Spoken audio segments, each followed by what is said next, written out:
Hello students, कैसे आप? I hope कि आप अच्छे होंगे, घर पे होंगे, सुरक्षित होंगे। आज हम लोग एक टॉपिक जानने वाले हैं जो एनसीईआरटी के अंदर फोर्थ चैप्टर है, डिटर्मिनेंट। आपने प्रीवियस 5-6 लेक्चर मैट्रिक्स का देखा है, मैट्रिक्स का अलजेब्रा, और मैट्रिक्स के अलजेब्रा को हमने जानने के बाद सर डिटर्मिनेंट, ये दोनों एक दूसरे से कनेक्टेड सेक्शन है। आप जैसे मैट्रिक्स को जानेंगे उसके बाद ही डिटर्मिनेंट को जान पाएंगे, डिटर्मिनेंट को जानने के बाद मैट्रिक्स को कंप्लीटली समझ पाएंगे। तो आज हम लोग इस टॉपिक को देखने वाले हैं, डिटर्मिनेंट। एक्चुअल में मैं पहले डिफाइन कर दूँ ये है क्या, मैट्रिक्स से रिलेट करता हूँ, दोनों में क्या डिफरेंस है ये क्लियर हो जाएगा यहाँ से। आपने मैट्रिक्स में ये देखा कि हम लोग मैट्रिक्स एक अरेंजमेंट था नंबर्स का, रियल हो कॉम्प्लेक्स हो, उसको हम लोग दो तरीके से रिप्रेजेंट करते हैं। जनरली तीन मेथड है। आप मैट्रिक्स को इस तरीके से लिखते हो, है ना, या फिर दूसरा ये मेथड है, या फिर तीसरा ये मेथड है। इस तीन तरीके से जान सकते हैं। तो मैट्रिक्स सिर्फ नंबर्स का अरेंजमेंट है, और जबकि अगर मैं डिटर्मिनेंट का अगर बात करूं तो डिटर्मिनेंट एक वैल्यू है, एक नंबर है जो सिर्फ स्क्वायर मैट्रिक्स से रिलेट होगा। यानी हम लोग डिटर्मिनेंट को ऐसे भी डिफाइन कर सकते हैं, the arrangement of numbers in two vertical lines. अगर आप किसी दो वर्टिकल लाइन में नंबर को अरेंज कर दोगे, ये डिटर्मिनेंट हो जाएगा। दो वर्टिकल लाइन के अंदर नंबर को रो और कॉलम में अगर अरेंज कर दोगे, रो कॉलम हमने मैट्रिक्स के अलजेब्रा में देखा है, तो इसको हम लोग डिटर्मिनेंट बोलेंगे। तो चलिए मैं पहले इसको डिफाइन कर दूं, डिटर्मिनेंट है क्या। डिटर्मिनेंट को हम लोग इस तरीके से लिखेंगे, इट इज द वैल्यू, या फिर नंबर बोलो, associated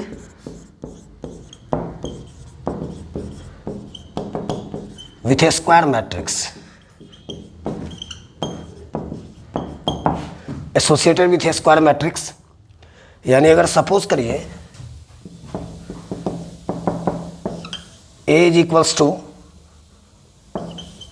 A I J, order n by N का मतलब ये स्क्वायर हो गया, रो और कॉलम का नंबर सेम हो गया, with a square matrix, square matrix, then its determinant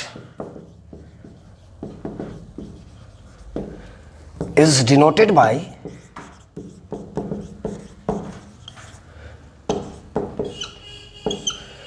ये सिंबल है। या तो आप इसको ऐसे लिखो, या फिर आप इसको डेट डिटर्मिनेंट ऑफ ए लिख सकते हैं, या फिर इसको डेल ऑफ ए लिख सकते हैं। और आपको पता होना चाहिए, जब आप इस ए में अगर डिटर्मिनेंट की अगर बात करोगे तो सामने भी इस बड़ी ब्रैकेट से इसके अंदर हॉरिजॉन्टल लाइन यहाँ पे लग जाएगा, दो हॉरिजॉन्टल लाइन।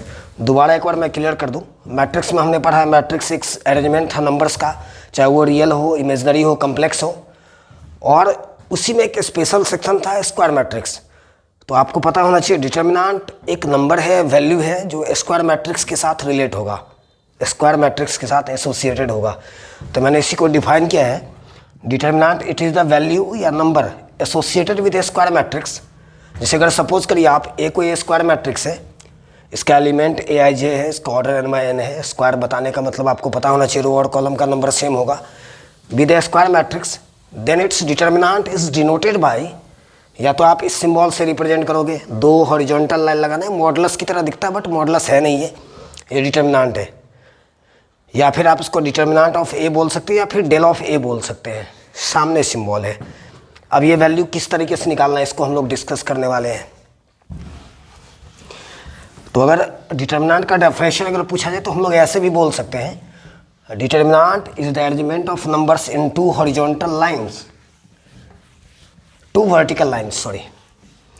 और इसके वैल्यू को कैसे पता करना है उसी के सॉल्यूशन की बात करेंगे हम लोग। तो हम लोग इसमें टॉपिक पढ़ने वाले हैं सॉल्यूशन ऑफ डिटर्मिनेंट। इसमें हम लोग सबसे पहले बात करेंगे 2 by 2 ऑर्डर का।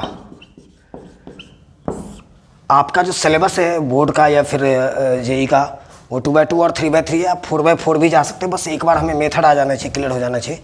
हालांकि इस टॉपिक का सॉल्यूशन ऑफ डिटर्मिनेंट का एप्लीकेशन क्लास 10th के अंदर भी होती है, जब आप क्रॉस मल्टीप्लिकेशन मेथड पढ़ते हो इन हिंदी, ब्रज गुणन विधि, लीनियर इक्वेशन इन 2 वेरिएबल को सॉल्व करने के लिए, वहाँ पर भी डिटर्मिनेंट का एप्लीकेशन है, उसका भी चर्चा करेंगे। वो भी एक एप्लीकेशन है इसके अंदर में। तो अगर सपोज करिए ए कोई मैट्रिक्स है 2x2 ऑर्डर का, A21 A22, जब आप इसके डिटर्मिनेंट का बात करोगे, सिंबल अभी मैंने डिस्कस किया है, जैसे मैंने इसमें डिटर्मिनेंट लगाया तो ये बड़ी ब्रैकेट हट के यहाँ हॉरिजॉन्टल लाइन इसके अंदर आ गया। अब इसका वैल्यू किस तरीके से निकालना देखिए, डायगोनली इसको मल्टीप्लाई करेंगे, यानी इस दोनों का मल्टीप्लाई करेंगे, यानी A11 into A22 minus A12 into A21, ये इसका न्यूमेरिकल वैल्यू देगा। तो 2x2 बहुत आसान है, जैसे मैं एक क्वेश्चन के थ्रू आ जाता हूँ। अगर सपोज करिए 2x2 ऑर्डर का एक डिटर्मिनेंट है sine theta minus cos theta sine theta. अगर इसका वैल्यू हमें निकालने के लिए बोल दिया जाए, डिटर्मिनेंट इसका वैल्यू निकलेगा, और कैसे निकलेगा अभी मैंने सीखा है। डायगोनली आप इसको मल्टीप्लाई करोगे तो ये साइन स्क्वायर थीटा, बीच में माइनस लगना है, minus cos into plus cos, यानी माइनस कॉस स्क्वायर थीटा, यानी ये sine square theta plus cos square theta हो जा रहा है। यानी इस डिटर्मिनेंट का वैल्यू 1 आएगा। तो 2x2 काफ़ी आसान है। जब इसी में हम लोग 3x3 के लिए आएंगे तो 3x3 को हम लोग 2-3 तरीके से सॉल्व कर सकते हैं। तो अभी आज जो हम लोग एक मेथड पढ़ने वाले हैं,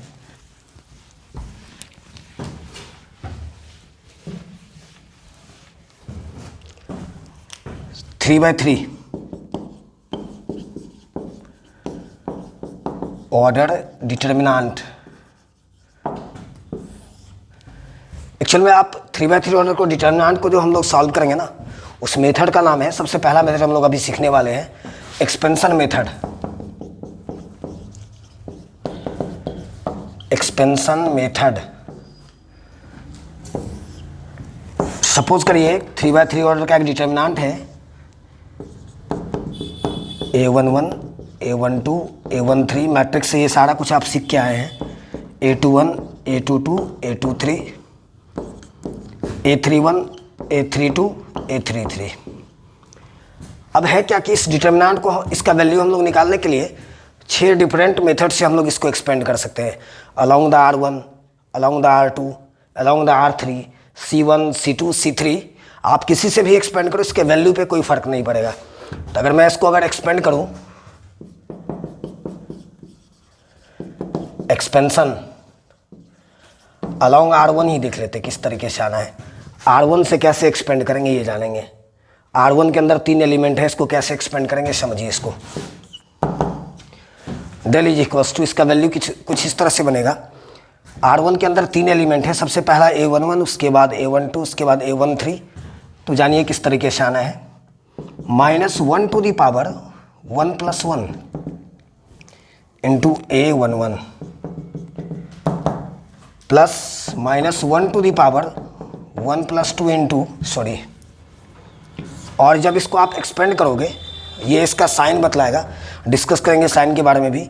A11 को सबसे पहले मैंने लिया, -1 का पावर 1 + 1, ये लोअर सफिक्स में जो लगा हुआ है, इंटू A11।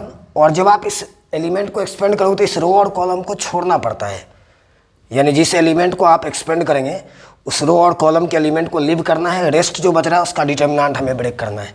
तो रेस्ट ये 4 एलिमेंट बचता है इसको छोड़ने के बाद, यानी A22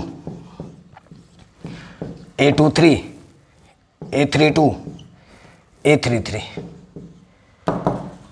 सेकेंड, अब जब आप यहाँ पे आओगे तो -1 to the power 1 + 2 into A12। जब आप इस एलिमेंट को लोगे तो इस रो और कॉलम को छोड़ना पड़ेगा, यानी ये second column first row, rest 4 जो बचता है उसको लिखना है हमें। A21 A31 A23 A33 and the last element -1 का पावर 1 + 3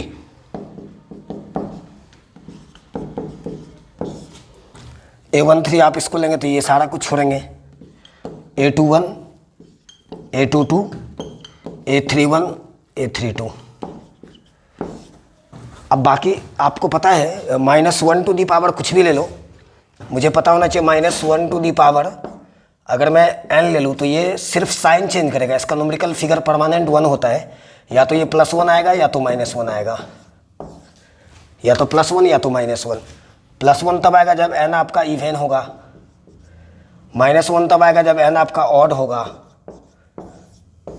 तो अगर मैं यहाँ पे अगर 1 + 1 ऑड इवन से सारा कुछ साइन चेंज करना है सिर्फ, मतलब ये जो न्यूमेरिकल टर्म आपको बाहर दिख रहा है ना, ये सिर्फ साइन इसका चेंज करेगा, बाकी इससे न्यूमेरिकली कोई इफेक्ट नहीं पड़ने वाला है। तो अगर 1 + 1 की बात करूँ, मतलब -1 का पावर 2 की बात करूँ तो ये पॉजिटिव दे रहा है, -1 का पावर 3 की बात करूँ निगेटिव दे रहा है, -1 का पावर 4 की बात करूँ पॉजिटिव दे रहा है। तो हम लोग ऐसे भी समझ सकते हैं, वहाँ अगर ये मैं डायरेक्टली जब मेथड में आता हूँ ना, क्वेश्चन बनाता हूँ, तो उस टाइम सीधा साइन देखते हैं हम लोग, प्लस माइनस प्लस। और इसी पैटर्न को आप अगर याद रखो, किसी रो में अल्टरनेट साइन फिर बदलते जाना है। अगर मैं C1 के थ्रू आता तो प्लस माइनस प्लस, अगर C2 के थ्रू आता तो माइनस प्लस अल्टरनेट माइनस, अगर मैं C3 के अलॉन्ग आता तो प्लस माइनस प्लस, इस तरीके से। यानी ये सिर्फ साइन चेंजर है। या फिर आप ऐसे देखो कि लोअर सफिक्स में I और J का जो नंबर है ना, वैल्यू है, उसका एडिशन क्या है, अगर इवन है तो प्लस लीजिए, ऑड है तो माइनस लीजिए। बाकी अब हम इसको तोड़ना जानते हैं।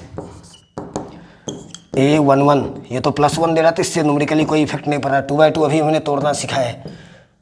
A22 × A33 minus A32 × A23, यहाँ -1 का पावर 3 ये माइनस लग जाएगा, A12 × अब इस तरीके से आप कर सकते हैं।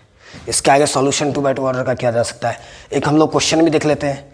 इस मेथड को हम लोग एक्सपेंशन मेथड बोलते हैं। इसी तरीके से आप जब 4/4 में भी एक्सपेंड करोगे तो प्रॉब्लम कुछ इसी तरीके से जाना है। 4/4 में एक रो के अंदर में या एक कॉलम के अंदर 4 एलिमेंट होगा। जब आप उसको एक्सपेंड करोगे तो उसके साथ 3/3 ऑर्डर का डिटरमिनेंट, थोड़ा सा प्रोसेस तो हेक्टिक है, लेंदी बनेगा, लेकिन आप उस क्वेश्चन को भी कर सकते हैं। चलिए एक प्रॉब्लम के थ्रू आते हैं। इवैल्यूएट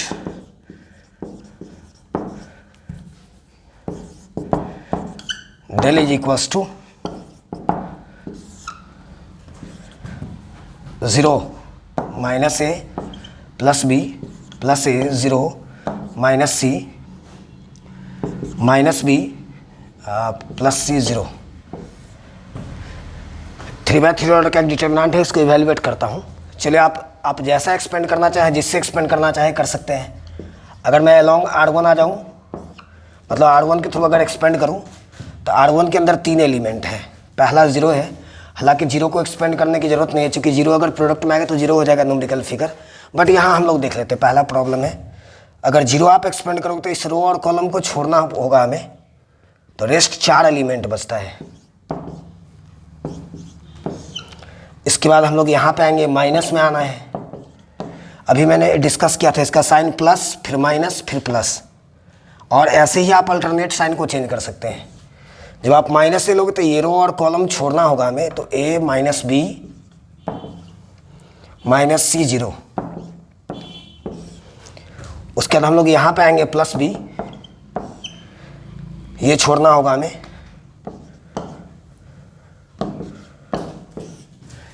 चलिए अब इसका वैल्यू देखिए, ये तो 0 हो जाएगा, इसका न्यूमेरिकल फिगर 0 हो जाएगा। यहाँ पे माइनस माइनस प्लस A हो गया। इसको आप 2/2 को अभी हमने तोड़ना सीखा था, A × 0 0, ये प्लस BC, बीच में माइनस लगना है, और minus C × minus B plus BC हो जाएगा, प्लस B × यहाँ पे AC माइनस 0। यानी डेल का वैल्यू, इस डिटरमिनेंट का रिजल्ट माइनस ABC हो गया प्लस ABC 0। इस तरीके से आना है। तो 3/3 ऑर्डर आसानी से आप कर सकते हैं एक्सपेंशन मेथड से। एक दूसरा मेथड भी है जो हम लोग डिस्कस करेंगे इसके बाद।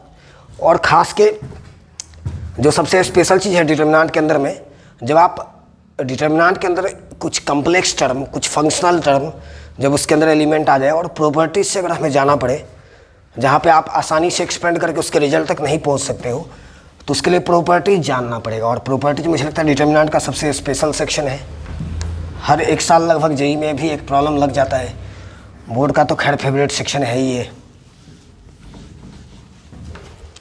तो हम लोग टॉपिक देखने वाले हैं properties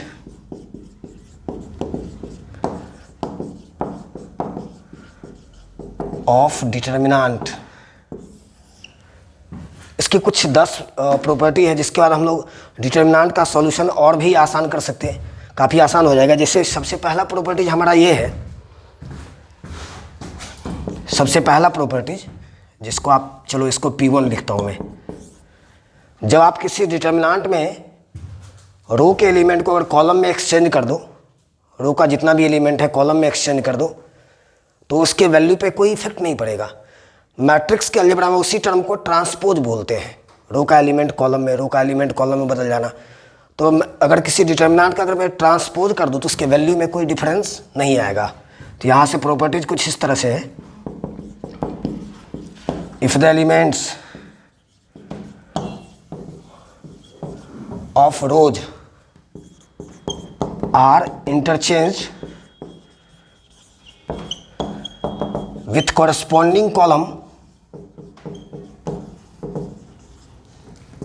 corresponding column, then value of determinant is same। एक न्यूमेरिकल वेरिफिकेशन हम लोग कर लेते हैं इसका।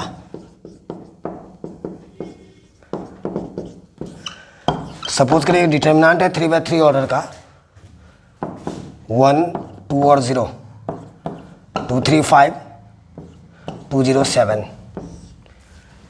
3/3 ऑर्डर का। अगर मैं इसको R1 के अलाउंग चले जाऊं तो पहला रो, आप यहाँ पे फर्स्ट रो से अगर आ जाओ तो इसका वैल्यू हम लोग निकाल के देख रहे हैं कितना आ रहा है न्यूमेरिकली। तो +1 लेंगे तो ये छोड़ना होगा हमें, इस रो और कॉलम को छोड़ना पड़ेगा। 3, 5, 0, 7। उसके बाद हम लोग -2 पे आएंगे, इस रो और कॉलम को छोड़ना पड़ेगा। तो 2, 5, 2, 7। लास्ट वाला एलिमेंट 0 है। और मैंने अभी भी बात किया था कि 0 को एक्सपेंड करने की ज़रूरत नहीं है। अब वैसे भी जब डिटर्मिनेंट का इजीली कैलकुलेशन करना हो तो उस रो या कॉलम को हम लोग एक्सपेंड करेंगे जहाँ पे मैक्सिमम 0 कंटेन करेगा, है ना। जिसमें ज़्यादा से ज़्यादा 0 आसान हो जाता है कैलकुलेशन। चलिए इसका न्यूमेरिकल वैल्यू कुछ इस तरह से आएगा। 21 - 0, ये 14 - 15, ये 21 और ये +2, 23 आ गया। अगर इसी में अब इस डिटर्मिनेंट का हम लोग ट्रांसपोज कर लेते हैं, ट्रांसपोज करके देखते हैं, मतलब रो के एलिमेंट को कॉलम में इंटरचेंज करके देख रहे हैं कि वैल्यू सेम आ रहा है या नहीं। मैंने तो लिखा है प्रॉपर्टीज में, अगर आप R1 के एलिमेंट को C1 में लेके आ जाओ, R2 C2 में लेके आ जाओ, R3 C3 में लेके आ जाओ, अब इसको आप एक्सपेंड करो। जब आप इसको अब एक्सपेंड करोगे तो इसका वैल्यू, चलिए मैं फिर से C1 से ही आ जाता हूँ, अलाउंग C1, क्योंकि C1 में मुझे 0 दिख रहा है। और आप R1 से भी जाए कोई प्रॉब्लम नहीं है। तो ये 1 लेंगे, ये रो कॉलम छोड़ना पड़ेगा। 3, 0, 5, 7, माइनस में 2 लेंगे, इस रो और कॉलम को छोड़ना पड़ेगा। 2, 2, 5, 7। जब आप इसको भी ब्रेक करोगे तो ये 21 - 0, यानी यहाँ पे भी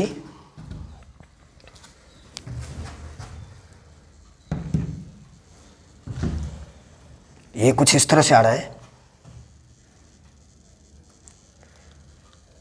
सॉरी, यहाँ हम लोग एरर, कैलकुलेशन एरर हो गया था।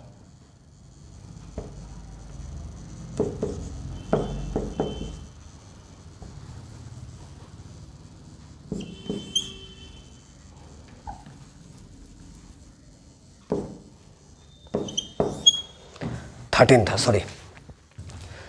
यहाँ पे आप 14 माइनस 10, तो ये 13 आ रहा है। यहाँ भी मैं देख रहा हूँ इसको C1 से कराऊँ तो 1 into 21 minus 0 minus 2 into 14 minus 10, यानी यहाँ भी ये 21 माइनस 8 13, यानी न्यूमेरिकली इसमें कोई चेंज नहीं आ रहा है। तो पहला हमारा ये प्रॉपर्टी है, जब किसी भी डिटर्मिनेंट में अगर रो के एलिमेंट को आप कॉलम के साथ इंटरचेंज कर दोगे with corresponding columns, then value of determinant is same. यानी इस बात को हमें ऐसे याद रखना है, नोट कर लेना है, किसी भी डिटर्मिनेंट में और उसके ट्रांसपोज में, किसी डिटर्मिनेंट और उसके ट्रांसपोज के वैल्यू में कोई डिफरेंस नहीं आएगा।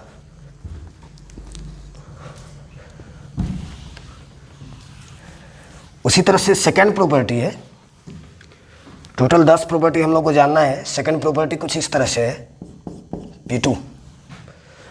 अगर आप किसी डिटर्मिनेंट में दो रो या दो कॉलम के कॉरस्पॉन्डिंग एलिमेंट को अगर आप इंटरचेंज करोगे, जैसे R1 R2 को अगर इंटरचेंज करोगे तो न्यूमेरिकल फिगर तो सेम होगा, बट डिटर्मिनेंट का वैल्यू एक दूसरे का निगेटिव होगा। सेकेंड प्रॉपर्टी है, if the corresponding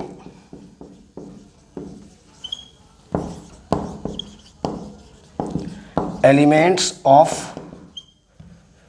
any two rows या फिर columns are interchanged,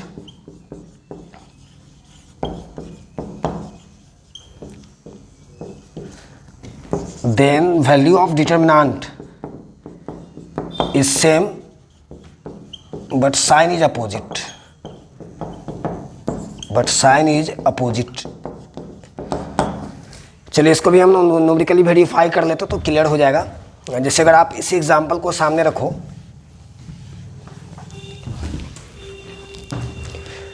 सामने एक डिटर्मिनेंट है, प्रीवियस प्रॉपर्टी में भी मैंने इसी को ब्रेक किया था, 1 2 0 2 3 5 2 0 7।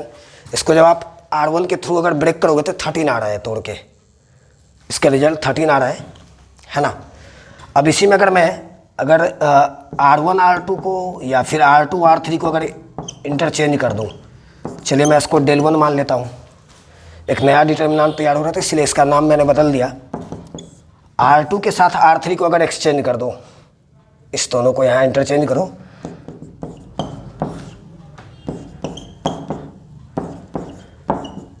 अब इसका हम लोग वैल्यू देख रहे हैं। अगेन हम लोग R1 से ही चलते हैं, R1 से एक्सपेंड कर रहे हैं। चलिए +1 लेंगे, ये छोड़ना पड़ेगा, 0 7 3 5, -2 लेंगे, ये रो और कॉलम छोड़ना पड़ेगा, 2 2 7 5, है ना। अब इसको मैं देख रहा हूँ ब्रेक करके,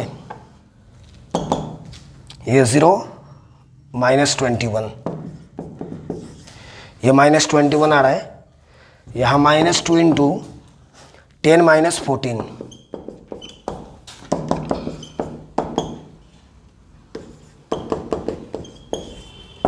अब आप दोनों में कंपेयर करो, पहले वाला वैल्यू अभी वाला वैल्यू, न्यूमेरिकली तो सेम है बट साइन अपोजिट है।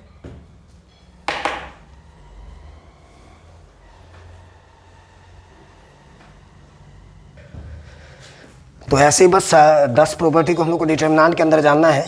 तो आज के लेक्चर को हम लोग यहीं पे एंड करेंगे। इस वीडियो लेक्चर में आप डिटर्मिनेंट 3x3 ऑर्डर का 2x2 ऑर्डर का कैसे सॉल्व करना है ये हमें सीखना था।